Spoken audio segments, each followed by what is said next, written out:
اور ہماری پوری کوشش تھی کہ آخری وقت تک اپنے شیخ کو اپنے سے خوش رکھ. پھر آخری ملاقات ہماری ہوئی حضرت سے. اس وقت رڈی میں اجتماع ہوا تھا. حضرت معذور تھے. حکم ہوا کہ آپ کرسی پہ بیٹھ جائیں. میں تھوڑی دیر بیٹھا، پھر نیچے پاؤں دبانے شروع کرتا اور عرض کیا کہ یہ ہم رڈی اجتماع پر 40 بندے لے کے جا رہے ہیں. تو حضرت بہت خوش ہوئی، دعا دی. پھر جب میں اٹھا اور جانے لگا تو میں نے کہا کہ ہم عمرے پہ جا رہے ہیں. تو پھر میں حضور کی بارگاہ میں میرا مؤدبانہ سلام عرض کرنا ہوں. یہ آخری بات ہوئی شیخ.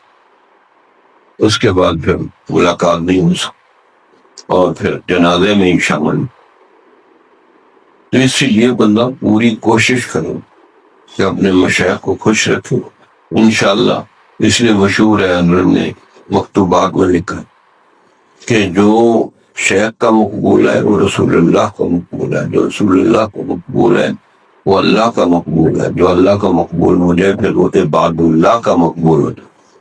اللہ کے بندے بھی اس سے محبت کریں. تو یہ طریقہ ہے.